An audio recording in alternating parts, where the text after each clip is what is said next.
Morning, everyone. We're just going to give it probably till like 11:02, 11:03, just to let people join the room, and then we'll get started here.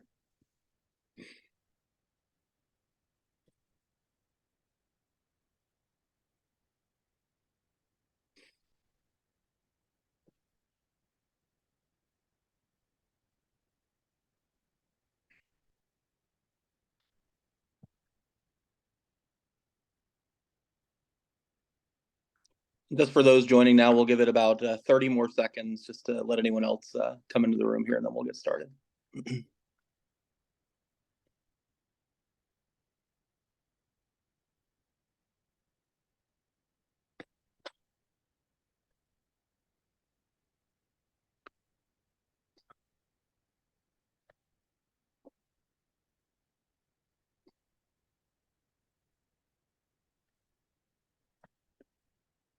All right, I think we'll go ahead and get started here. Thanks to everyone who's joined us this morning. This is a conversation that we're going to have with Daniel Buck from the Fordham Institute. But first, we're going to start with just a brief overview of what is WIL, the organization, for anyone who's not familiar. First of all, I'm Will Flanders. I'm the research director at WIL, and as we move forward here, WIL is the Law and Policy Center located in Milwaukee, Wisconsin. We have about 18 lawyers on staff and some policy folks as well. Just put our overall mission on the screen here.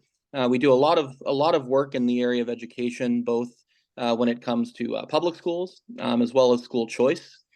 Folks may be familiar that there's been a new lawsuit filed against Wisconsin school choice programs, and we're going to be pretty central in fighting back against that, both on our policy and legal side. But what we're focused on here today is a component of our Restoring American Education project. And the overall goal of our Restoring American Education project is what we saw, during the pandemic and since the pandemic, is that there's a lot of parents that for the first time were exposed to what was being taught in their kids' schools. We saw a lot of folks that were dissatisfied with the current state of public education. And what we've tried to do is create a number of different areas with resources for parents and for parents as well as teachers, as well as for school boards. And this project today is a component of that. I'll just mention first that we have some school board model policies. My colleague Corey Brewer has been a sort of instrumental in putting these together. But what this tries to do is, if you're a new parent who's been elected to a school board, but you're wondering what's next, what can we actually do to make meaningful change? We have a large number of policies there that are sort of ready to go. Some of them are Wisconsin specific, but some of them can be implemented across the country. And we sort of notate which is which. But one area that was kind of lacking so far, but before this project that we're going to discuss today in our Restoring American Education project, was material that's dedicated to teachers. We know that the teaching workforce is primarily educated in the same sort of liberal environment that we see across the board in academia, and to some extent, it might even be more so. And so we partnered with Daniel Buck, who we'll be talking to today, to sort of describe his own experiences and provide us with some resources that can be used for teachers who sort of want to break out of that mold and educate in a different way. So that we'll stop the screen share here. And so Daniel, first of all, welcome. Thank you for joining us. Daniel Buck is an analyst at the Fordham Institute, and he's got a wealth of experience on both public schools as well as working in private schools. And he sort of forged his own path, which is why we were really interested in working with him on this. Daniel, thanks for joining us. And a first question, what do you think why do you think this sort of project is important? Why do you think it's good to provide these alternative resources for parents or for teachers, excuse me? I think it's important for teachers, parents, and policymakers. Teachers, because they're not getting the training that they need in their schools of education. They want to go there to learn how to run a classroom, how to, craft activities, how to make a quiz, how to give good explanations, how to sequence a curriculum, all of these kinds of things. And they show up, and in my experience, I always joke that my degree in education was really just a degree in progressive politics, not actually teaching. And I thought it was just my experience. I thought, the UW system was a little kooky, but everywhere else, people are getting kind of the nuts and bolts of teacher training, but if you look at curricular reviews, you guys at Will have done some, Education Next has done one, the James G. Martin Center for Academic Renewal has done one, really long think tank title there. My experience was typical, and there are surveys of principals, of professors of education, and they resoundingly agree that teacher prep doesn't give teachers the skills and knowledge that they need to succeed in running a classroom. I think it's important for parents to pick apart a few of these, especially as we have this, I was going to say burgeoning, but now it's getting to full steam right now, parents movement in America. I don't want to see them just advocating against, politics or craziness in the classroom, but I want to see them having a knowledge of what to advocate for. If not X, what's Y? And, reading a book or two on this list, really educating themselves and what does a good education look like, it's going to make them better advocates. And then for policymakers, there are standards and principles at, the state level, and also just at the university level, that kind of outline what teachers should be learning, giving some skeletal structure, not necessarily a direct reading list like I created, but some outlines of what teachers should know before they go into the classroom. And that's a place where the policymakers can improve the teacher pipeline as well. So while this is mostly aimed at teachers, yes, I think there's, a lot of different people are going to benefit from perusing this resource that we threw together. Yeah, that's great. And I neglected to mention, I know Eric just put it in the chat. If you do have questions throughout, please feel free to put them in the chat, and Eric is going to sort of go through those, and hopefully at the end we'll have a little bit of time to answer any questions folks have that come up throughout this discussion.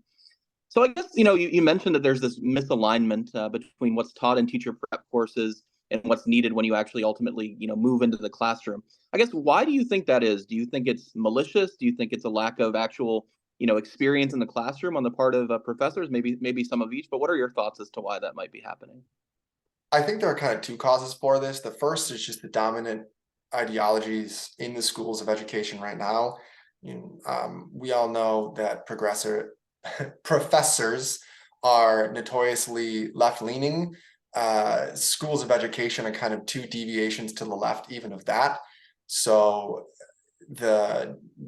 again, these curricular reviews, what authors top the list? It's people like Paulo Freire and outright, outspoken Marxists, not just kind of center lefties that have some sorry, I'm looking at the chat right now, not just some center lefties who have some, left-leaning views on education, but the books and the materials that they're giving to teachers are openly telling teachers, you should be encouraging activism among your students.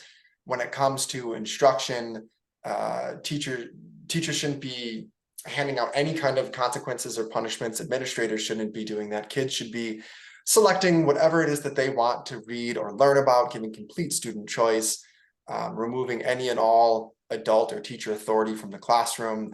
So the schools of education are kind of bought into these faulty ideologies. And the second reason is a lot of professors are just removed from the classroom.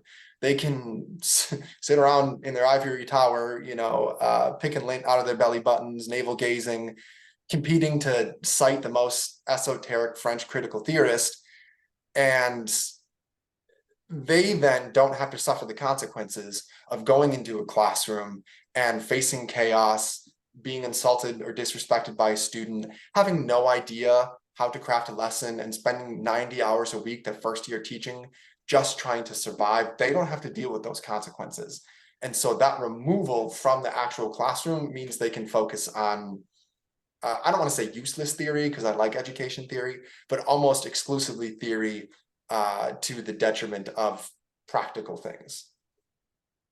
Yeah, that's a great point regarding sort of the extent to which they're removed from the actual classroom. Even if they were a former teacher, it's probably been many years since they've been in a classroom. So, yeah, you sort of touched on the classroom management issue here, and I think for folks that aren't educators, maybe they underestimate the extent to which that's an important role in even getting to the state where students can learn. So what do you think the biggest problems are in the classroom management realm in terms of a teacher prep and what's lacking there? So for teacher prep, kind of the popular idea there is, anti-consequences of any kind. I don't think we should, just be focusing on punishing kids for every little thing. But the idea of consequences or teacher authority itself is considered oppressive.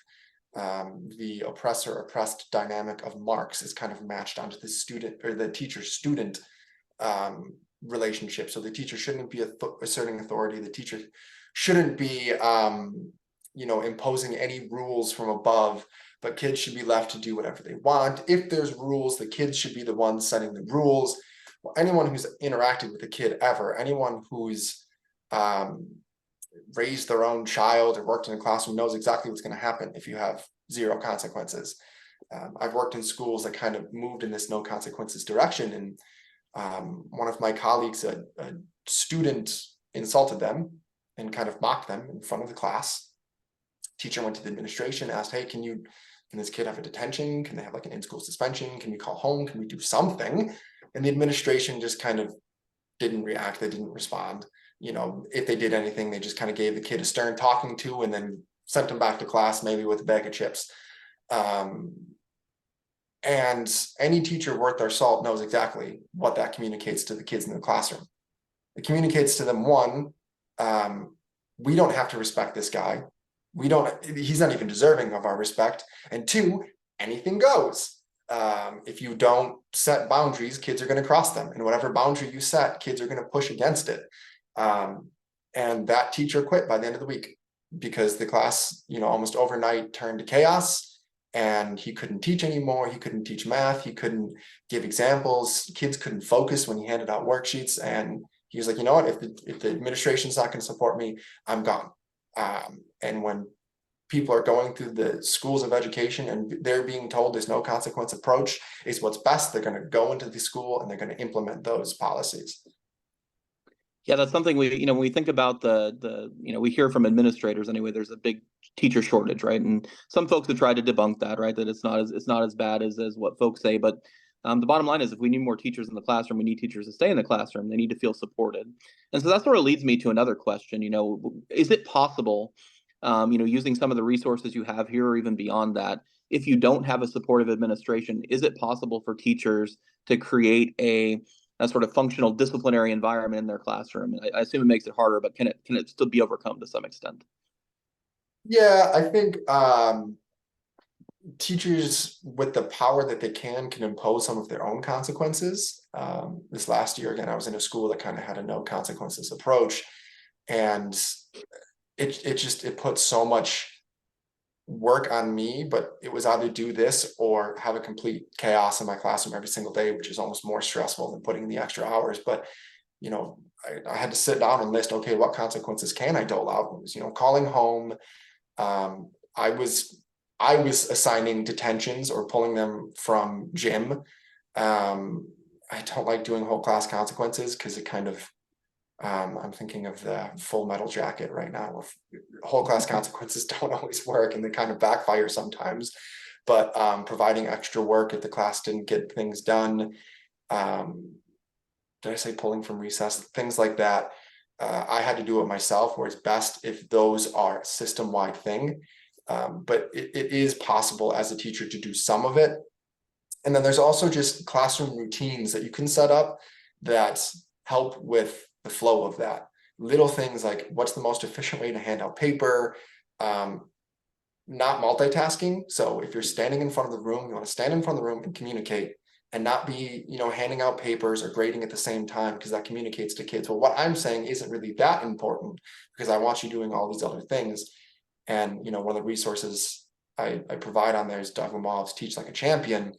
And it's like 70 examples of these kinds of little things that you can perfect and train yourself to do, not rambling and being clear and concise with your directions, that are going to help with the flow of the classroom and make things go efficiently. So there's less downtime and there are fewer opportunities for kids to disrupt. There's fewer moments where kids don't have anything to do where if you don't give them something to do, they're going to find something to do, and it's usually not going to be productive. So there's kind of that imposition of your own consequences, and then also making sure your classroom is running as efficiently as possible. Very interesting. So moving on to a different topic, a lot of the resources you provide sort of focus on this notion of a classical education.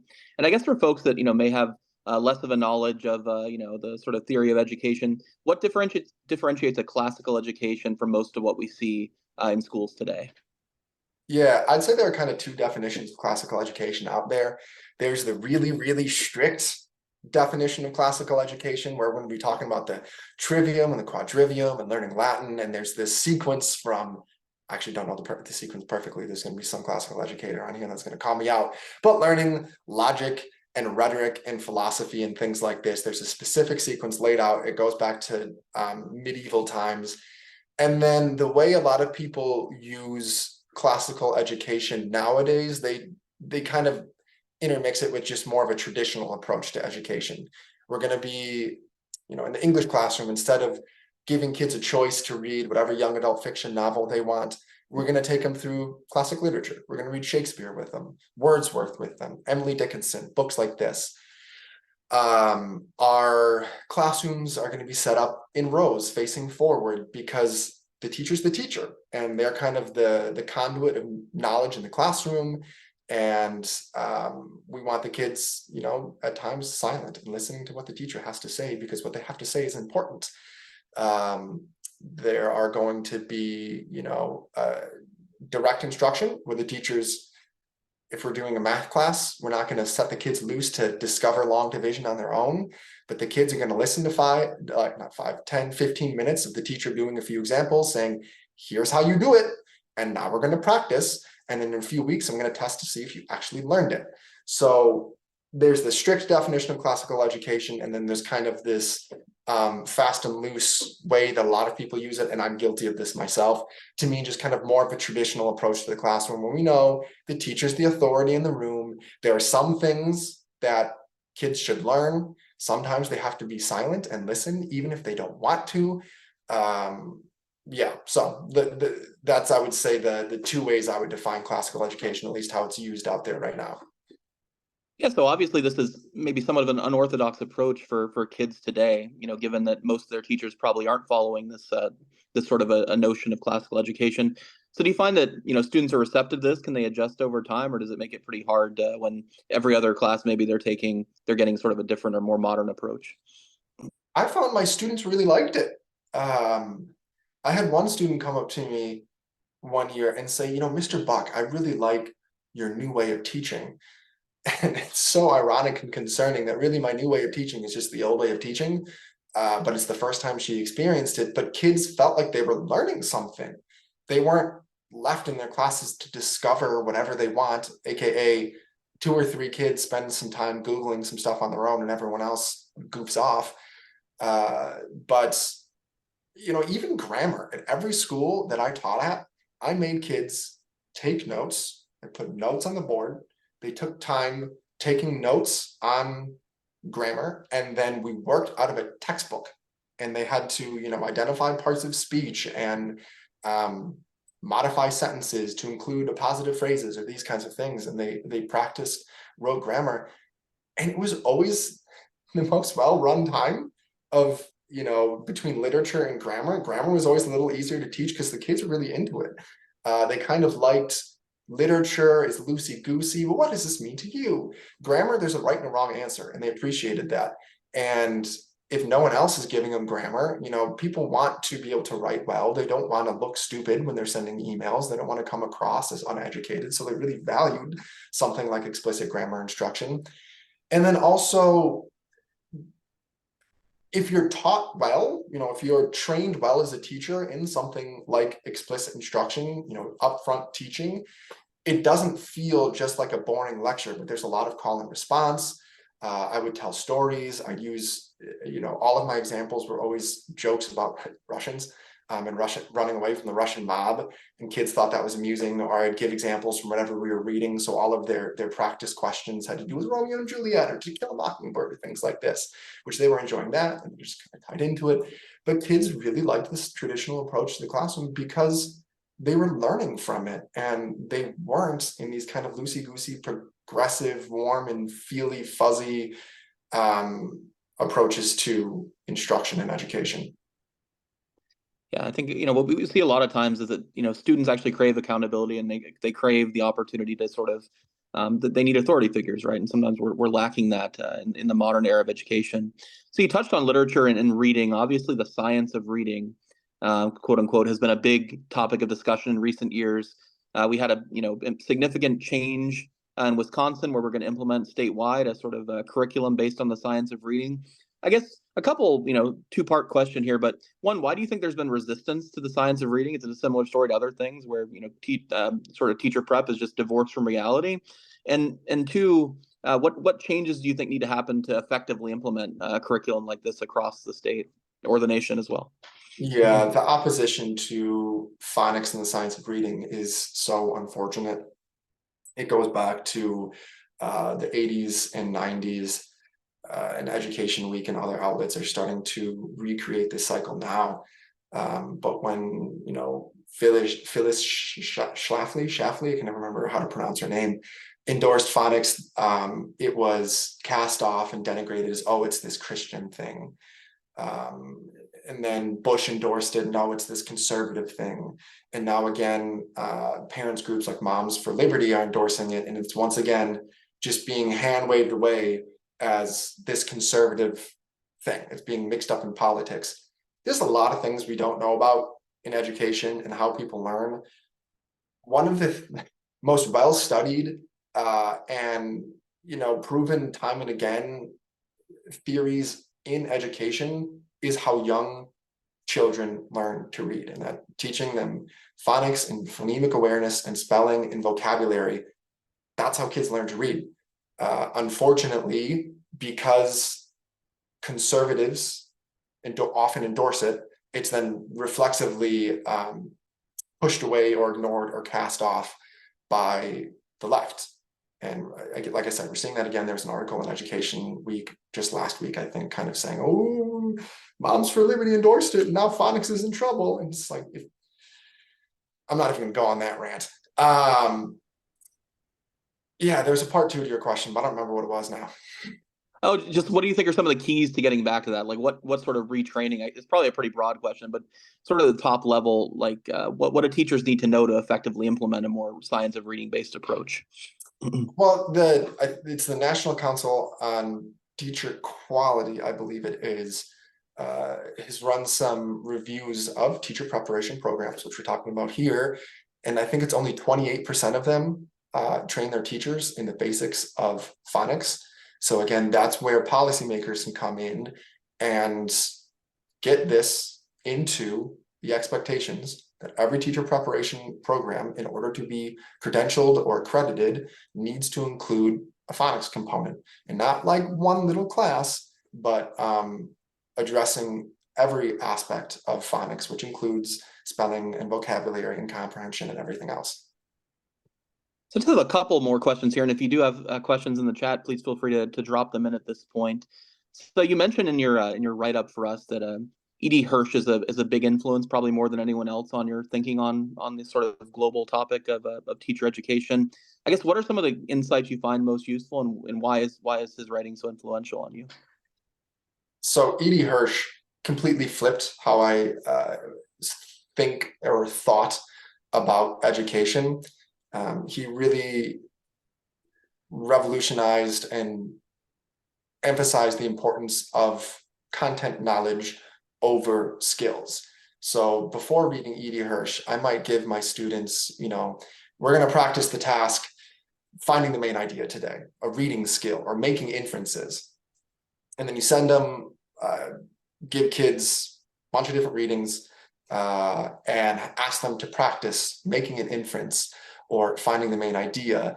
And engagement then is all important. So the best thing to do is give texts, poems, readings, whatever it is that interests the kid so that it can practice the skill. Thing is, a lot of these skills, making an inference isn't really a skill. It depends on knowledge. I taught English as a second language for a while. And when you read To Kill a Mockingbird, there are a whole lot of very subtle jokes about and tensions between the Catholics and Protestants in To Kill a Mockingbird. And me, as somebody who grew up in America, going to a Protestant church, dating a Catholic girl, I kind of know about these debates. But it went over my ESL students who were from Somalia and Ethiopia because they're Muslim and they didn't know the basics of the Christian religion. So I could have set them loose to practice finding the main idea, or I could have given them a lecture. Here are the basics of Christian theology. Not that you need to, not that I'm trying to proselytize them, but just these are the basics of this one of the biggest world religion. You should probably know what it is. Let's treat it like we would science or history or anything else. And then they can all of a sudden see all of the inferences and the subtle jokes about Christianity and To Kill a Mockingbird. And when they go and read a whole lot more literature from the Western canon, they're going to start to catch more references to the Bible and Christianity. Or I taught The Magician's Nephew, and there are a few chapters that are a direct allegory of the creation story.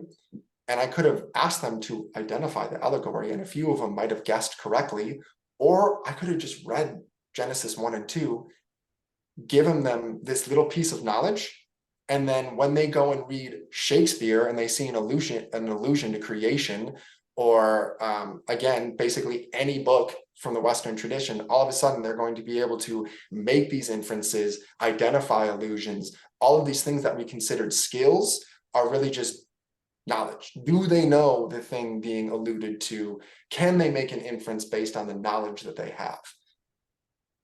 Very interesting. Yeah, very important to make those connections. I think that is something that's very lacking, obviously, in today's education. So the last question from me, as someone who's sort of, been through the education, university level education process, the teacher prep programs, what advice would you have for other young teachers who've sort of just come out of that, but are sort of interested in taking a different approach? Where do you think they should start? What do you think would be some key pieces of advice for them?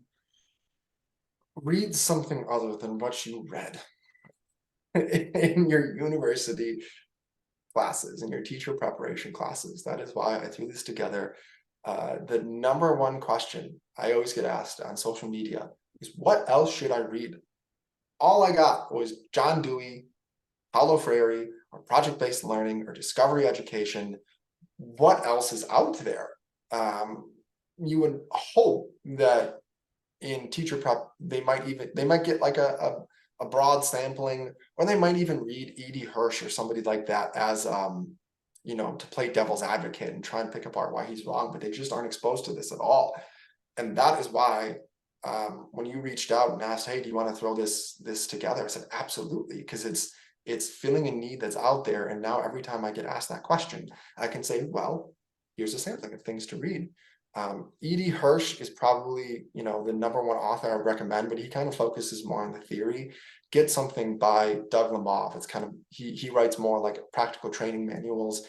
Barak Rosenshine wrote this essay called Principles of Instruction. He's a esteemed professor of education, and he took all of these abstract theories about, cognitive architecture and how the brain learns, and then apply them and say, well, here's like 10 practical things you can take away from what we know about cognitive science and implement them in your classroom tomorrow. So read a few of those. You don't need to go and read Aristotle to become a better teacher. You don't need to know all of the abstract theory. You don't need to know the ins and outs of cognitive science. There are people out there that have already applied that science, what we know, into practical manuals for you. Great advice. We do have a question here in the chat from Laura Knudsen. I apologize if I mispronounced your name, but she wrote, as a school board member, potentially the outsider voice, how do we introduce these resources in a way that teachers or superintendents will actually embrace them rather than sort of reject them, as you say, sort of as being, conservative, or these aren't things we can do in our school? I think you can point out the flaws and approach it from a non-partisan perspective. There are reviews out there, Will has done some of them, of the positive only approaches to discipline and how it makes schools less safe. There are studies out there on the efficacy of direct instruction, worked examples, regular low stakes quizzing, and the failures of project-based learning. If you want more on that, you can reach out to me. If you go over to Fordham Institute, I write about this stuff all the time. But just showing the failures of these things and framing it from a student perspective too. We're making schools unsafe for children. Bullying is getting worse because we're not punishing the bullies. What is it? Kindness to the cruel is cruelty to the kind. A guy that I read, Greg Ashman, is great on this, and he always calls things like project-based learning the pedagogy of the privileged, because the kids with affluent parents that have a whole lot of leisure time at home can go home and their parents end up teaching these things to them, math and science, and they get a whole bunch of help and support at home. But the kids who don't have parents with leisure time, not because they're bad parents necessarily, they're working 2 jobs to try and make ends meet, they're left to fail. Or discovery learning, or even personalized learning, it's discrete failure. When I'm focusing on this one student, I have 29 other kids that I'm ignoring. There's a lot of rhetoric that you kind of adopt to appeal to the humanist in all of us, the pathos that's really persuasive, even where, here's study 1, 2, 3, 4, 5 that shows I'm right. That doesn't always influence people. Here's a story. Here's some feels. That's gonna change people's mind. That's not how I want it to be. That kind of feels manipulative even to me, but that is that's what's persuasive to people. Awesome. And here's a second question we had in the chat from Chris Dickinson.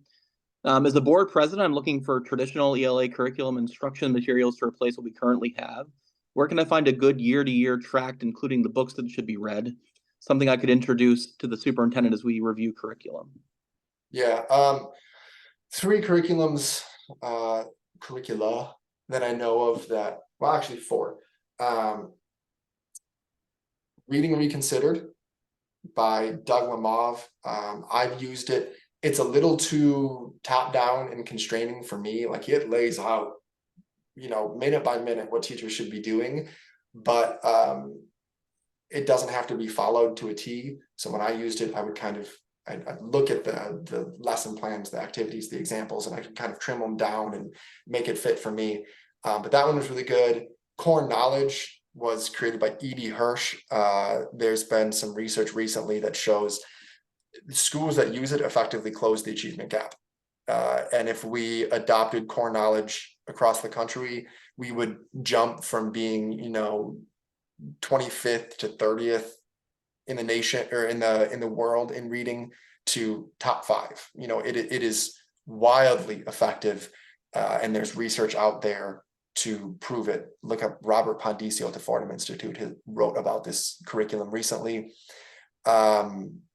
Hillsdale has really good curriculum. That's going to be harder to get in a public school, probably because it's associated with Hillsdale and those big scary conservatives.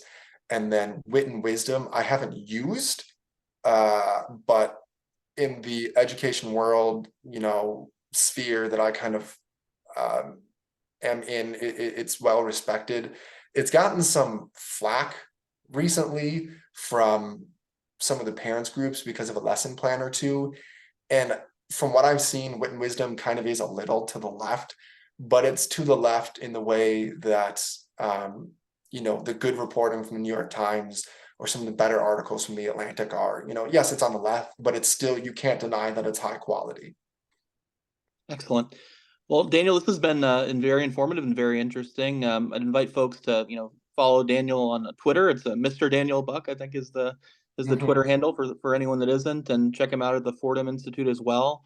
If you'd like to, read this resource or explore this more in depth, you can check out will-law.org, and we have a tab for our Restoring American Education project. You'll find this. You'll find our school board policies and some other things as well. We will take one last question came in here as we're wrapping up. So this one says, well, I can appreciate the effort, and it's from Sarah, and I won't I won't read the last name there because I would mispronounce it. But from Sarah, well, I can appreciate the effort to fix what already exists. When are you guys going to start to push to teach new moms that they can teach their kids to read simply by reading to them daily? And I think, I'll give my own answer and then I'll ask Daniel his thoughts. But I think that all of this is important, right? We think about the role of schools, but the role of parents is also critical. And we can never ignore that. So Daniel, do you have any thoughts on that, the sort of the role of parents in all this? Yeah, I think it's both and. We can't expect, we look at schools to do everything. Anytime there's a societal problem, politicians like to gesture in the direction of schools and say, let them deal with it. Childhood obesity, financial crisis, all of these things. Well, it's because school lunches, it's because we're not teaching kids finance courses in high school or teaching them how to do their taxes.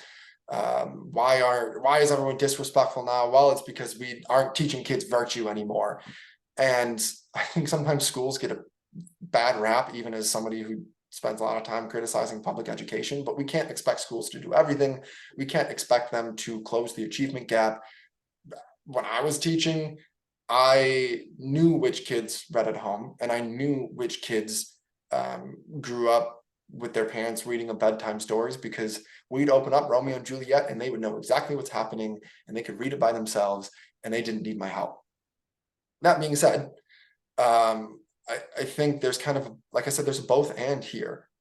Parents can support at home, but we need some means for universal education. Not every parent knows calculus. Not every parent is a history scholar. I was at a microschooling conference recently. I wrote about it today. I'm a fan of things like homeschooling and microschooling. Heck, I might homeschool or microschool my own daughter. But I think that is to some extent going to remain a not totally niche movement, but it's never going to be 60, 70, 80% because people need to go to work, because there are a lot of people that want to be teachers, but there are fewer that want the headache of founding their own school. And I don't think there's anything wrong with having some sort of system in a developed country for mass universal education. Does that mean it has to be a school publicly funded, zoned, all of that kind of stuff? No, I think it should be, fund the students, not the system, all of these good things. But we cannot rely 100% on parents to teach all children everything. Yeah, I think that's a good place to conclude here. Obviously, we each side, I think, sometimes tends to say, well, one side says, well, it's all the parents, don't blame the schools. The other side says, well, it's all the schools, the parents don't necessarily play a role. But I think the reality is, as you say, both and. That's the approach we have to have going forward, and we should all be unified in the effort to make sure that kids are taught effectively, whatever side of the political spectrum you come from. Well, Daniel, thanks again so much for joining us, and yeah, thank everyone as well for joining the call, and have a great rest of your day. Been a blast. Thanks. That's